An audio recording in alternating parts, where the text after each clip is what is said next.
الحمد لله رب العالمين. الصلاة والسلام على رسول الله الأمين نبينا وسيدنا محمد صلى الله عليه وسلم وعلى آله وصحبه أجمعين. أما بعد. Alhamdulillah, kita panjatkan puji dan syukur kehadirat Allah Subhanahu wa taala, yang mana Allah Subhanahu wa taala masih memberikan kepada kita kenikmatan, wabil khusus dua nikmat yang mana manusia banyak merasakannya, yaitu nikmat sehat dan nikmat waktu luang. Dan alhamdulillah, Allah masih memberikan kita kesempatan untuk melaksanakan salah satu perintahnya, yaitu sholat subuh secara berjamaah. Salawat dan salam kita sampaikan kepada manusia terbaik, yakni Nabi Muhammad sallallahu alaihi wasallam, beserta para keluarganya, para sahabatnya, para tabi'in, atba'ut tabi'in, serta umat yang senantiasa istiqamah menjalankan sunnah beliau hingga ajal menjemputnya. Bapak-bapak jamaah hadirin yang dirahmati oleh Allah Subhanahu wa taala, di kesempatan kultum kali ini kita akan membahas tentang keutamaan Al-Qur'anul Karim, wabil khusus bagi para pembacanya.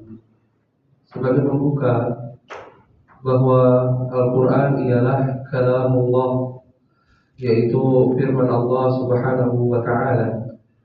Jika seorang hamba ingin mengobrol dengan Tuhannya, ingin bercakap-cakap dengan Tuhannya, maka hendaklah ia membuka Al-Quran, membaca Al-Quran. Syekh Profesor Dr. Yasir Ad-Dusiri, beliau adalah imam dan khatib Masjidil Haram Makkah.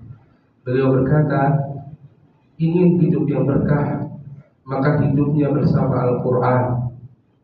Barang siapa yang dalam hari-harinya pengen diberikan keberkahan oleh Allah, hendaklah ia sebelum memulai aktivitas apapun Iqra Al-Quran, membaca Al-Quran. Karena Al-Quran membawa keberkahan di awal waktu sampai menjelang malam. Dan Nabi SAW bersabda di dalam hadisnya, khairukum man ta'allama al-Quran wa 'allamah. Sebaik-baik kalian adalah orang yang membaca Al-Quran, mengajarkan Al-Quran. Astagfirullah. Sebaik-baik kalian adalah orang yang membaca Al-Quran dan mengajarkannya. Di dalam riwayat lain, dan mengamalkannya. Bahkan di hadis yang lain, Nabi memerintahkan Iqra'ul Quran fa innahu ya'ti yaumal qiyamah. Bacalah Al-Quran, sesungguhnya ia akan menjadi syafaat bagi para pembacanya di hari kiamat kelak. Oleh karenanya, Al-Quranul Karim adalah pedoman bagi seorang mukmin, seorang muslim. Apa dalilnya? Dalilnya Al-Quran surah Al-Baqarah, surah kedua, juz yang kedua, ayat 185. Syahrul Ramadan alladzi unzila fihi al-Quran hudan linnas. Pada bulan Ramadan, bulan diturunkannya Al-Quran yang berfungsi sebagai petunjuk bagi manusia. Maka kalau kita mengaku hamba Allah, hendaklah senantiasa hari-hari kita diisi dengan Al-Quranul Karim. Maka ketenangan dalam hidup akan dihadirkan oleh Allah Subhanahu wa ta'ala. Dan Al-Imam Ibnu Katsir rahimahullah ta'ala menafsirkan Quran surah Fatir ayat 29-30, yang mana Allah Ta'ala berfirman, alladzina yatluna kitaballah wa aqamus salah wa anfaqu mimma razaqnahum sirran wa alaniyah yarjuna tijaratan lan tabur liyuwaffiyahum ujurahum wa yazidahum min fadlih innahu ghafurun syakur.